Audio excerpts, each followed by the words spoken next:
As expected by many, the Philadelphia 76ers took Game 1 versus the Nets in pretty convincing fashion. And while one big question mark heading into the series was how Brooklyn's defense would approach the impossible task of slowing down Joel Embiid, right when the game tipped off, we got an immediate answer. Embiid's a walking mismatch for virtually every team in the NBA, but especially against Brooklyn, that really stands out. Their defense is anchored by Nick Claxton, who for most of the season was in talks to take home the Defensive Player of the Year award. He's one of the game's most switchable defenders, standing near 7 feet with good length and moving extremely well on his feet, covering positions 1 through 5 pretty effectively. He's also an elite rim protector and shot blocker, who has good instincts for rotating down to the paint. So what you get is this super versatile big who can plug into just about any scheme or coverage and bring immense value. The problem is, with that ability to move so well on his feet at that size, the trade-off is a small frame. He's real light without much power at all, so when you match him up with Joel Embiid, it feels like his presence can be non-existent at times. Joel's able to establish position or get to his spots down low pretty much whenever he wants, just physically overwhelming him.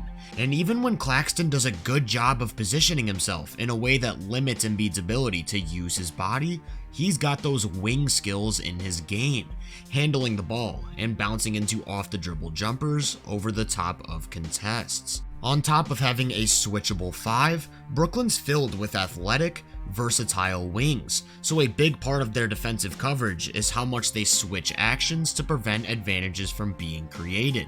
Except you can't do this against Joel, because if he finds himself matched up with a smaller player, the result is either going to be an effortless bucket or trip to the line almost every single time down the floor.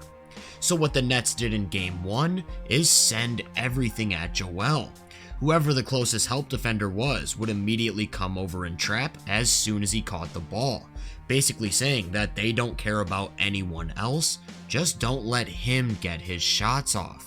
Because Philly runs most of their offense through him in the middle of the floor, he's able to easily see where these doubles are coming from and counter with pretty basic reads, putting the defense into a constant scramble that creates the opportunity to either attack off the catch or make the extra pass.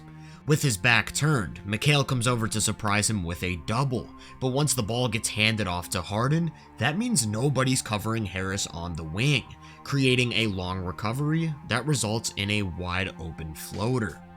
This time off the inbound, Mikal immediately comes over to get the ball out of his hands, forcing weak side defenders to rotate one pass away, and the 76ers just swing the ball all the way to the corner to beat the scramble with a great look from 3.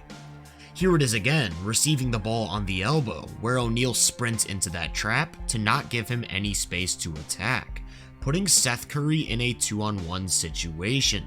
I do think that a more high-level passer in this spot is able to find McDaniels on a cut for an unoccupied dunk, but because of how aggressive Brooklyn's playing, Maxey can still make that extra pass down low, where one more find leads to another quality 3 off the catch. You'll notice that this defensive strategy from Brooklyn continuously left open spot-up shooters, which is a real problem against Philly, as they made over 40% of their catch-and-shoot threes on the season, first in the NBA. And selling out to limit these opportunities just creates more advantageous attacks off the dribble.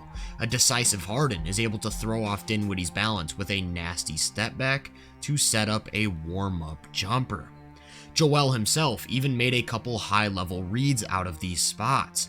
This time the double is coming from his backside, so he fakes a spin and attacks the opposite direction. And when Dinwiddie goes to recover to a shooter, Embiid counters with a real sharp interior pass. Again, he's setting up to catch the ball in the middle of the floor, and all eyes are on him. So with a quick attack, he's able to collapse the entire defense and create a wide open corner 3. Despite very clearly showing a lot of willingness to move the ball and counter that added attention, he was still able to score through it quite a bit. One way he did that was by sealing position deeper in the lane, where he knows Harden can make those higher level entry passes, and in doing so, the double has to come before he catches the ball because there's no other way to prevent him from getting a shot off. Another way he was able to counter this defense as a scorer was by attacking right off the catch to beat the double entirely. Notice how when Melton enters the ball, Harris turns around to go add a second body, but Embiid's already exploded on a drive, where he's able to slam the brakes and set up a free 2. This time Finney-Smith recognizes that Joel's about to get an entry, so he rotates from the other side of the floor to take away the middle. But Embiid just turns over his right shoulder for a fadeaway jumper plus the foul. Even from all the way out on the 3-point line, he's a threat to shoot or slash like a supersized wing, where nobody can stop him from doing whatever he wants at the rim.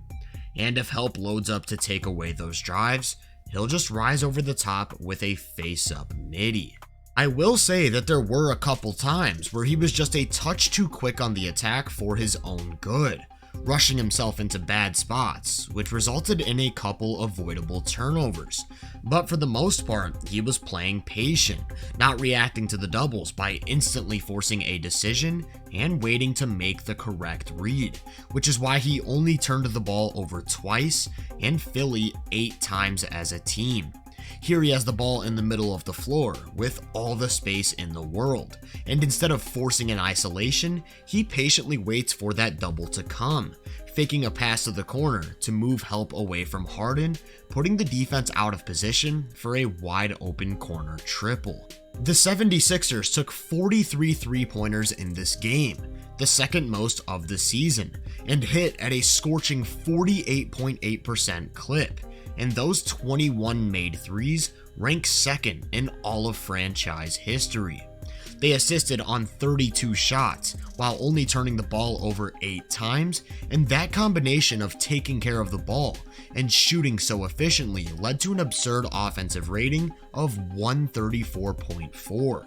137.7 if you only look at minutes with Joel Embiid on the floor.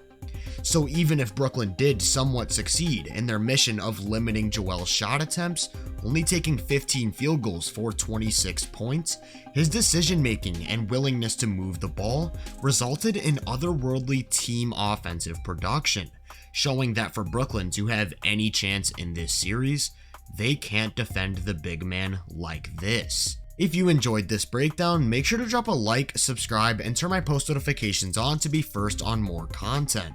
If you're interested in my more in-depth research, make sure to check out my website and social media profiles. You can find those links in the description. Feel free to let me know down in the comments what you think of this matchup. As always, I hope you all have a great day, and I'll catch you guys in the next one.